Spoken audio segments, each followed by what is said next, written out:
ചിത്രേ, നല്ല തലവേദന ഉണ്ടെങ്കിൽ ഒരു ചായ ഇട്ട് കുടിക്കേ. ആ ശരി അമ്മേ.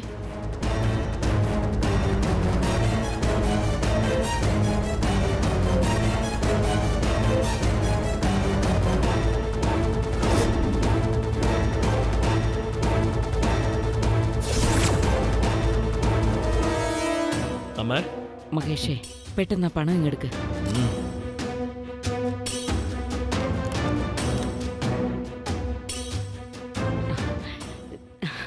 ശരി വാ, പെട്ടെന്ന് ഇത് ലോക്കറിൽ വെച്ച് പൂട്ടണം.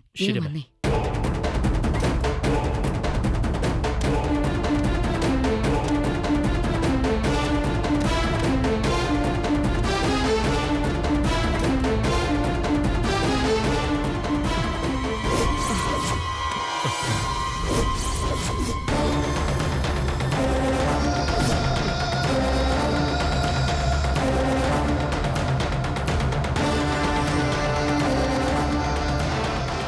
എന്തു പറ്റിയമ്മേ? 10 ലക്ഷം പണവും സുരക്ഷിതമായിട്ട് എടുത്തു വെച്ചോ? ആ ലോക്കർ ശരിക്കും പൂട്ടി വെക്കേ. മറ്റാരെങ്കിലും വന്ന് മോഷ്ടിച്ചാലോ? ഞാനൊന്ന് ചോദിച്ചോട്ടെ, 10 ലക്ഷം പണം വേണമെന്ന് ചോദിച്ചാ മുരളിയേട്ടനത് തരില്ലെന്ന് നിങ്ങളോട് പറയുമായിരുന്നോ? ഉടനെ ഒരു ചെക്കിൽ സൈൻ ചെയ്ത് തരില്ലായിരുന്നോ? അല്ലെങ്കിൽ മുരളിയേട്ടൻ തന്നെ നേരിട്ട് ബാങ്കിൽ പോയി എടുത്തോണ്ട് വന്ന് തരുമായിരുന്നല്ലോ അമ്മേ. അമ്മയെ അത്രയേറെ ബഹുമാനിക്കുകയും ആദരിക്കുകയും ചെയ്യുന്ന മുരളിയേട്ടനെ എന്തിനാ അമ്മ ഇങ്ങനെ ചതിക്കുന്നത്? ചിത്രേ, നീ ആവശ്യമില്ലാത്ത കാര്യങ്ങളെ ഇപ്പൊ സംസാരിക്കുന്നത്. മുരളീകൃഷ്ണനോട് കള്ളം പറയേണ്ട യാതൊരു ആവശ്യവും എനിക്കില്ല. അതും പോരാഞ്ഞ് നീ എന്നെ സംശയിച്ച് എന്റെ അടുത്ത് വന്ന് ഈ ചോദ്യം ചോദിക്കുന്നില്ലേ? നിനക്കൊക്കെ ഉത്തരം പറയേണ്ട ആവശ്യവും എനിക്ക് തൽക്കാലം ഇല്ല. 1 ലക്ഷം 10 ലക്ഷമായി മാറിയിട്ട് പോലും അമ്മ കളവ് പറഞ്ഞിട്ടില്ലെന്നാണോ പറയുന്നത്? ഇങ്ങനെ എത്ര തവണ സംഭവിച്ചിട്ടുണ്ട്? 5 ലക്ഷം 50 ലക്ഷമായിട്ടും 9 ലക്ഷം 90 ലക്ഷമായി മാറിയിട്ടുണ്ട്. പണം പലിശയ്ക്ക് കൊടുത്ത ഇൻട്രസ്റ്റ് കിട്ടുമെന്ന് പറയാറുണ്ട്. ഇവിടെ അമ്മ വാങ്ങിക്കുന്ന ചെക്ക് പോലും പലിശ ഉണ്ടാക്കി തരുന്നുണ്ടല്ലോ. ഒരു കാര്യം പറഞ്ഞേക്കാം, വാക്കുകൾ അളന്ന് സംസാരിക്കണം. എന്താടി നിന്റെ കളിയാക്കലും മുനവച്ചുള്ള സംസാരവും എന്റെ അടുത്ത് തന്നെ വേണം. നീ ഈ വീടിനകത്തേക്ക് എങ്ങനെ കേറി എന്നുള്ളത് മറക്കാതിരിക്കണം. കൂടാരത്തിൽ കയറ്റിയ ഒട്ടകത്തിന്റെ കഥയാണിപ്പോ നടക്കുന്നത്. അകത്തിരുന്നവരെ പിടിച്ച് പുറത്താക്കുന്ന അവസ്ഥയിലെത്തി. എന്നോട് മത്സരിക്കാനാണ് ഇനി നിന്റെ പ്ലാനെങ്കിൽ ധൈര്യമായിട്ട് പറഞ്ഞു. നീയാണോ ഞാനാണോ ഒന്ന് മത്സരിച്ച് നോക്കിക്കളയാം. എന്താ അമ്മ ഇത്? കൊച്ചുകുട്ടികളെ പോലെ സംസാരിക്കുന്നത്. ഇത് വീടാ. പന്തയം വെക്കാനും ആക്രമിക്കാനും ഒക്കെ ഇത് മത്സര ഗ്രൗണ്ട് അല്ല, കുടുംബമാ. എന്നെ ഉപദേശിക്കാനും മാത്രം നീ വളർന്നു അല്ലേ? നിന്റെ ഉപദേശം കൊണ്ടുപോയി ആ ചവറ്റുകൊട്ടയിൽ. ഞാൻ എന്തിനു ചവറ്റുകൊട്ടെ കൊണ്ടിടണം? ഇടേണ്ട സ്ഥലത്ത് കൊണ്ടിട്ടാ പോരെ. മുരളിയേട്ടൻ ഒന്നിങ്ങോട്ട് വന്നോട്ടെ, എല്ലാ കാര്യങ്ങളും ഞാൻ പറഞ്ഞു കൊടുക്കാം. നീ എന്തു വേണമെങ്കിലും പറഞ്ഞു. നിന്റെ ഈ വിരട്ടലൊന്നും എന്റെ അടുത്ത് കാണിക്കാൻ നിൽക്കേണ്ട ചിത്രേ. പേടിപ്പിച്ചെന്നെ അടക്കാന്ന് വല്ല വിചാരം ഉണ്ടെങ്കിൽ അത് സ്വപ്നത്തിൽ പോലും നടക്കില്ല. മനസ്സിലായോടി? പക്ഷെ അമ്മയ്ക്ക് ഇങ്ങനെ ഒരു മുഖം ഉണ്ടെന്നോ, അമ്മ എന്നോട് ഇങ്ങനെയൊക്കെ സംസാരിക്കുമെന്നോ സ്വപ്നത്തെ പോലും ഞാൻ വിചാരിച്ചതല്ല. എനിക്കിത് സഹിക്കാൻ പറ്റുന്നില്ലെങ്കിൽ ഇതൊക്കെ മുരളിയേട്ടൻ എങ്ങനെ സഹിക്കുമെന്ന് എനിക്ക് പേടിയാവുന്നു. ദേ നോക്ക്, മുരളീകൃഷ്ണൻ എന്റെ മോനാ. അവന്റെ അടുത്ത് എന്നെ കുറിച്ച് എന്തു കുറ്റം പറഞ്ഞാലും അവൻ വിശ്വസിക്കുന്നു. നീ തെറ്റായിട്ട് എന്തെങ്കിലും ഒന്ന് പറഞ്ഞു നോക്ക്, അപ്പം നിനക്ക് കാര്യം മനസ്സിലാവും. ഓഹോ, അപ്പൊ ആ ധൈര്യത്തിലാണല്ലേ ഈ കൈയിട്ട് വാരൽ? ദേ നോക്ക്, മോഷണം കൈയിട്ട് വാരലെന്നൊക്കെ പറഞ്ഞാലുണ്ടല്ലോ മര്യാദ ഉണ്ടാവില്ല, പറഞ്ഞേക്കാം. എല്ലാ വിധത്തിലും എനിക്ക് അവകാശപ്പെട്ട വീടാ ഇത്. ആവശ്യമുള്ള കാശെടുക്കാൻ എനിക്ക് എല്ലാ അവകാശമുണ്ട്. അപ്പൊ അമ്മ തെറ്റ് ചെയ്തൊന്നും സമ്മതിക്കുന്നു? ഓടി, എന്റെ കാശ് ഞാൻ എടുക്കുന്നത് എങ്ങനെയാ തെറ്റാവുക? ഒരിക്കലും അതൊരു തെറ്റല്ല. അത് മുരളിയേട്ടനോട് പറഞ്ഞിട്ട് മുരളിയേട്ടന്റെ അറിവോടെ എടുത്തിരുന്നെങ്കിൽ ഞാനൊരു ചോദ്യത്തിന് പോലും വരില്ലായിരുന്നു. പക്ഷേ അങ്ങനെയൊന്നും ചെയ്തില്ലല്ലോ.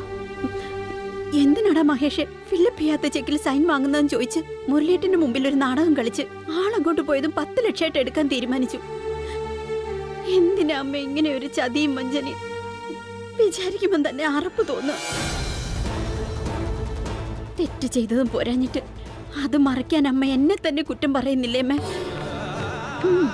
അതിന്ന് മനസ്സിലാവുന്നുണ്ട് അമ്മയുടെ സാമർത്ഥ്യം. ഞാനാണോ സാമർത്ഥ്യം കാണിച്ചത്? കുടുംബത്തെ നോക്കിക്കോ, പണവും ബിസിനസ്സും ഒക്കെ നോക്കി നടത്തിക്കോന്നും പറഞ്ഞ് താക്കോൽ കൂട്ടം നിന്നെ ഏൽപ്പിക്കാൻ ശ്രമിച്ച ഞാനാണോ?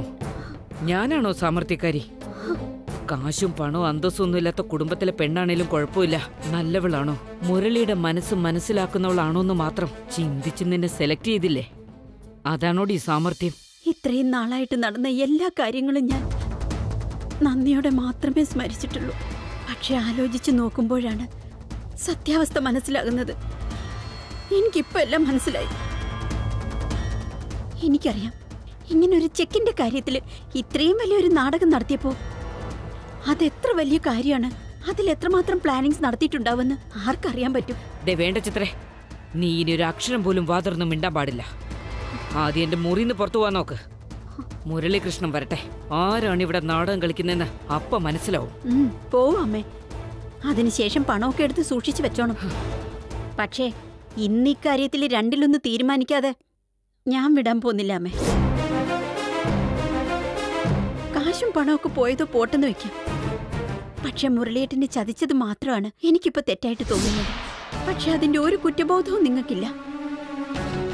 അഹങ്കാരത്തോടെയുള്ള ഈ സംസാരത്തിന് നിങ്ങൾ അനുഭവിച്ചേ മതിയാവൂ.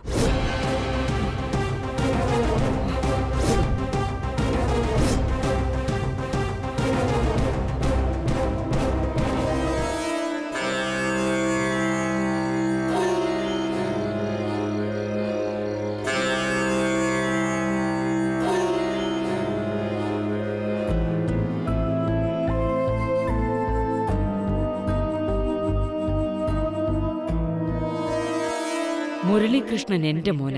എന്നെപ്പറ്റി നീ എന്തൊക്കെ പറഞ്ഞു കൊടുത്താലും ഒരു കാരണവശാലും അവൻ നിന്നെ വിശ്വസിക്കാൻ പോണില്ല. നീ വിവരം അറിയും മോളെ.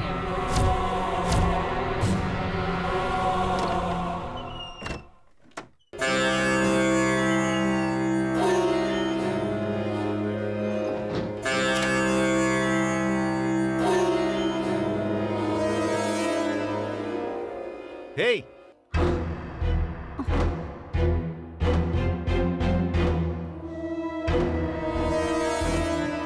ചിത്രേ,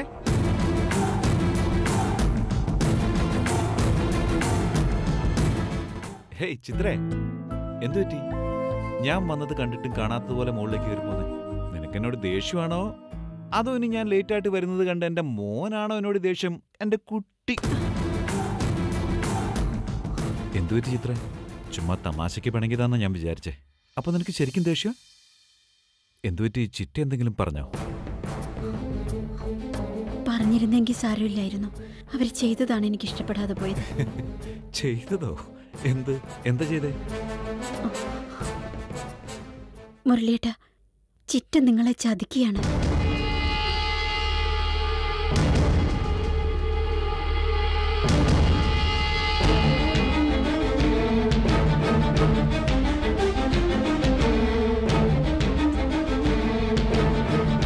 നിന്റെ സ്ഥാനത്ത് വേറെ ആരെങ്കിലും ഇത് പറഞ്ഞതെങ്കിൽ ഞാൻ ഇങ്ങനെയായിരിക്കില്ല പ്രതികരിക്കുക.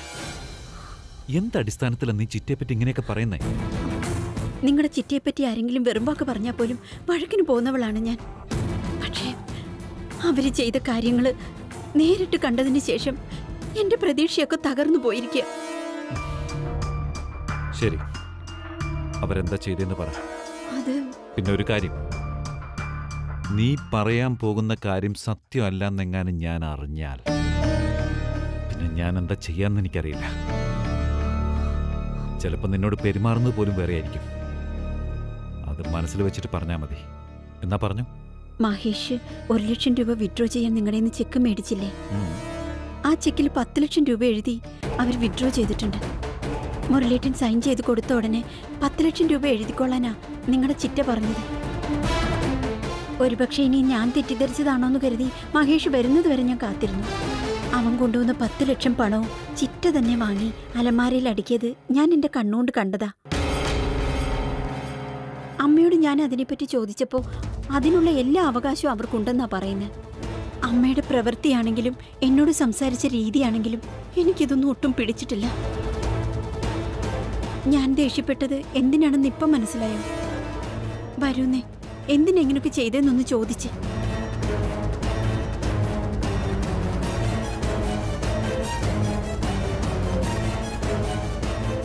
ഒരു കാര്യമുണ്ട് ചിത്രേ, എന്നെ സംബന്ധിച്ച് ഇതുവരെ ചിറ്റയോട് എതിർത്തൊരു വാക്ക് പോലും ഞാൻ പറഞ്ഞിട്ടില്ല.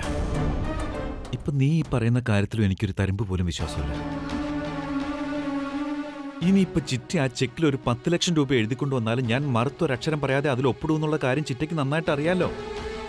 അങ്ങനെയുള്ള സ്ഥിതിക്ക് എന്നെ പറ്റിച്ച് ഒപ്പിട്ട് 10 ലക്ഷം രൂപ വിഡ്രോ ചെയ്ത് കൊണ്ടുപോയി ഒളിച്ചു വെക്കേണ്ട കാര്യം എന്താ? അത്രയ്ക്ക് ഗതികളൊന്നും ചിറ്റയ്ക്കില്ല. ഇനിയിപ്പം നീ പറഞ്ഞതുപോലെ ഒരു 10 ലക്ഷം രൂപ വിഡ്രോ ചെയ്തിട്ടുണ്ടെങ്കിൽ ഉറപ്പായിട്ടും അതിന്റെ പിന്നിൽ എന്തെങ്കിലും ഒരു കാരണം ഉണ്ടായിരിക്കും. ഇതിനേക്കാളെല്ലാം ഉപരി നീ എന്റെ ചിറ്റയെ സംശയിക്കുന്നതിൽ എനിക്ക് വിഷമമുണ്ട്, നന്നായിട്ട് വിഷമമുണ്ട്. എനിക്കത് ഒട്ടും ഇഷ്ടപ്പെടുന്നില്ല ചിത്രേ. എനിക്കും ഇഷ്ടപ്പെടുന്നില്ല. എനിക്ക് നിങ്ങളുടെ ഈ സ്വഭാവം ഒട്ടും ഇഷ്ടപ്പെടുന്നില്ല. മുരളിയേട്ടാ, അമ്മയെ ഞാൻ എത്രമാത്രം വിശ്വസിക്കുകയും ആദരിക്കുകയും ബഹുമാനിക്കുകയും ചെയ്യുന്നുണ്ടെന്ന് നിങ്ങൾക്കറിയാം. അങ്ങനെയുള്ളപ്പോൾ ഞാൻ ഇങ്ങനെ ഒരു കാര്യം പറഞ്ഞിട്ട് നിങ്ങളത് വിശ്വസിക്കുന്നില്ലെങ്കിൽ ഞാൻ എന്താ ചെയ്യേണ്ടത്? അപ്പൊ എന്നെ വിശ്വാസം ഇല്ലേ മുരളിയേട്ടാ? നീ ഞാൻ പറയുന്ന കേക്ക്. ഇത് വിശ്വാസത്തിന്റെയോ അവിശ്വാസത്തിന്റെയോ ഒന്നും കാര്യമല്ല. ഇനിയിപ്പോ ദൈവം തമ്പുരാൻ ഇറങ്ങി വന്ന് ചിറ്റയെപ്പറ്റി തെറ്റായിട്ട് പറഞ്ഞാലും ഒരുപക്ഷെ ഞാൻ വിശ്വസിക്കില്ല. അങ്ങനെ ഒരു മൂടത്ത് നിറഞ്ഞ വിശ്വാസം ആരുടെ മേലും വേണ്ട. അങ്ങനെ ഒരു വിശ്വാസത്തിന് അവരാരും അർഹതപ്പെട്ടവരും അല്ല.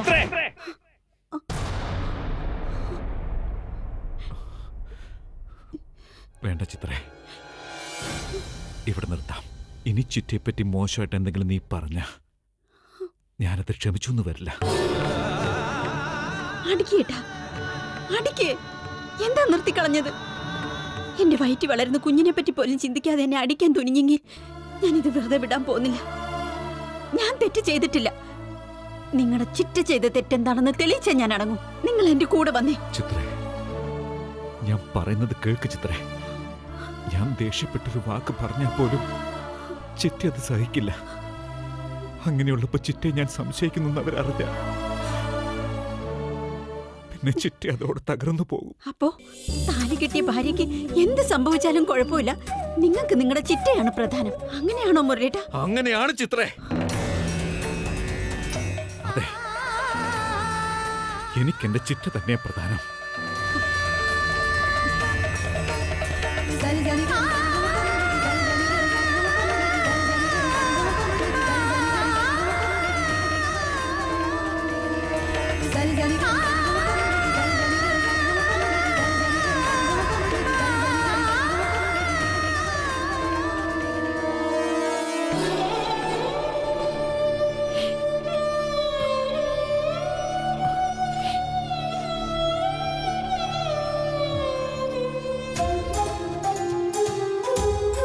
എന്തായാലും നീ എന്നെ അങ്ങോട്ട് വിളിച്ചതല്ലേ, ഞാൻ വരാം.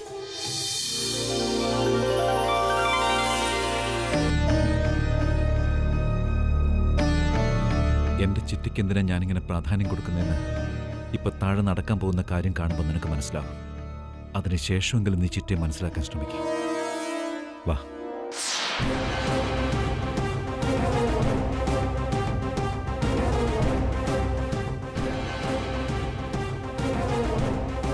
ചിറ്റേ, ചിറ്റേ, ദാ വരുന്നു മോനെ.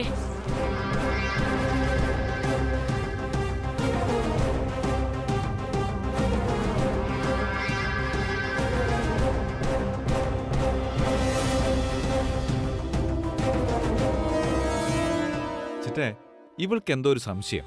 മഹേഷ് ചെക്കിൽ 1 ലക്ഷം രൂപയ്ക്ക് ഒപ്പിടിച്ചിട്ട് 10 ലക്ഷം രൂപ വിഡ്രോ ചെയ്തത്രേ.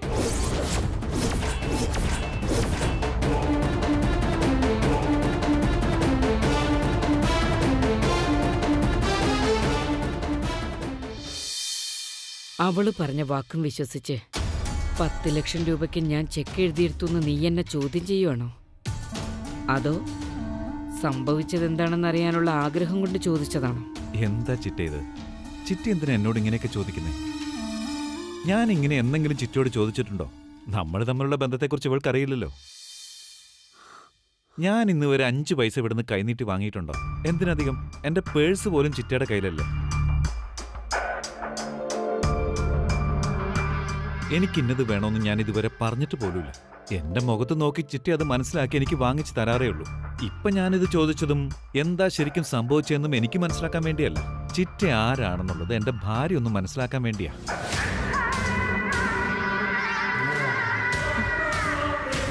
മുരളിയേട്ടാ, ഞാൻ എന്റെ കണ്ണുകൊണ്ട് കണ്ട കാര്യ. അതില്ലെന്ന് സ്ഥാപിക്കാൻ ആർക്കും കഴിയില്ല.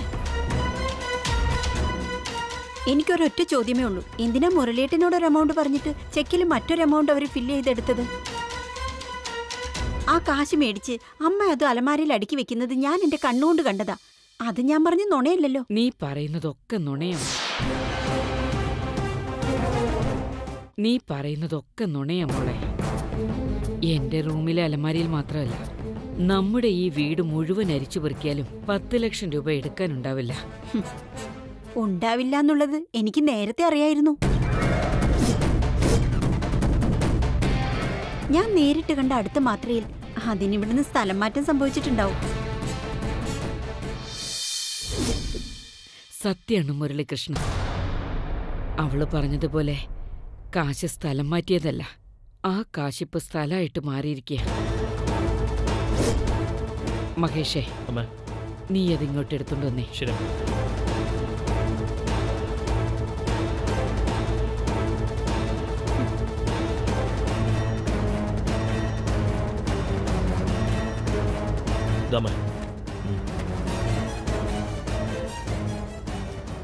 ശ്രദ്ധിച്ചു വായിക്കണം.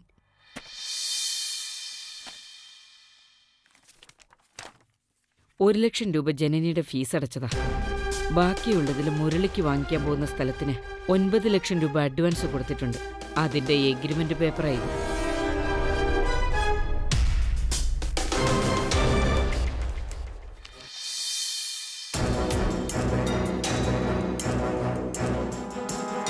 നീ പോയതിനു ശേഷം ഒരു ബ്രോക്കറുടെ ഫോൺ ഉണ്ടായിരുന്നു മോനെ. ഈ സ്ഥലത്തെക്കുറിച്ച് എന്നോട് സംസാരിച്ചു.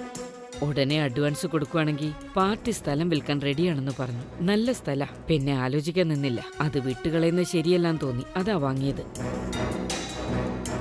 എന്തായാലും നേരത്തെ തന്ന ചെക്കുള്ളത് കൊണ്ട് നിന്നെ വെറുതെ ശല്യം ചെയ്യണ്ടെന്ന് കരുതി. അത് മാത്രമല്ല, സമയം വളരെ കുറവായിരുന്നു. അതുകൊണ്ട് മഹേഷിനോട് 10 ലക്ഷം വിഡ്രോ ചെയ്യാൻ പറഞ്ഞത്. ഉടനെ തന്നെ ആ സ്ഥലത്തിന് അഡ്വാൻസ് കൊടുത്ത് നിന്റെ പേരിൽ രജിസ്റ്റർ ചെയ്തു. നിന്റെ പേരിൽ വാങ്ങിക്കാന്നുള്ളത് എന്റെ ഒരു ആഗ്രഹമായിരുന്നു മോനെ.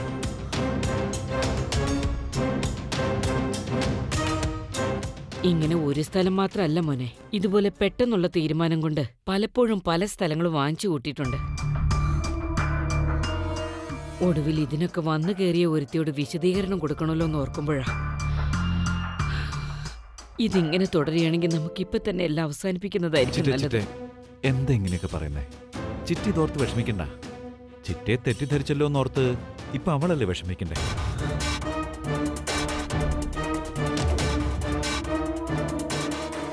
ചിത്രേ, ഇപ്പൊ കണ്ടില്ലേ ചിറ്റയുടെ മനസ്സെന്താണെന്ന് നിനക്ക് മനസ്സിലായില്ലേ?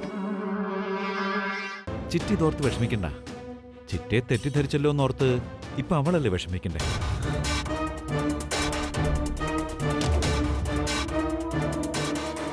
ചിത്രേ, ഇപ്പൊ കണ്ടില്ലേ ചിറ്റയുടെ മനസ്സെന്താണെന്ന് നിനക്ക് മനസ്സിലായില്ലേ? ഇനിയെങ്കിലും അനാവശ്യമായിട്ട് ചിറ്റ ഇങ്ങനെ കുറ്റം പറയുന്നത് നിർത്ത്. എന്നിട്ട് ഈ സമയത്ത് വേണ്ടാത്ത ചിന്തകളൊക്കെ മാറ്റി വെച്ച് നല്ലത് മാത്രം ചിന്തിക്കേ.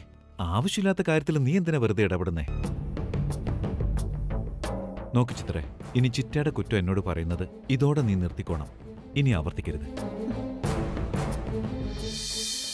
നല്ലത് ചിന്തിച്ചാൽ മാത്രമേ നല്ല കുഞ്ഞും ജനിക്കൂ. ഇങ്ങനെയുള്ള ക്രൂക്കറ്റ് ചിന്തയൊന്നും ഇനി വേണ്ട കേട്ടോ. എന്നാ ശരി ചിറ്റേ, ചിറ്റ പോയി കിടന്നോളൂ. വാ.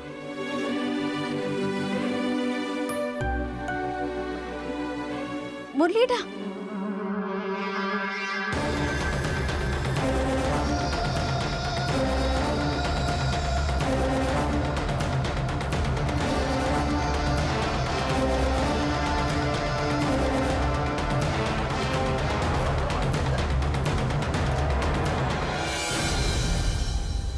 ഇപ്പൊ മനസ്സിലായോ മുരളിയുടെ മനസ്സില് എന്റെ സ്ഥാനം എന്താണെന്നും നിന്റെ സ്ഥാനം എന്താണെന്നും?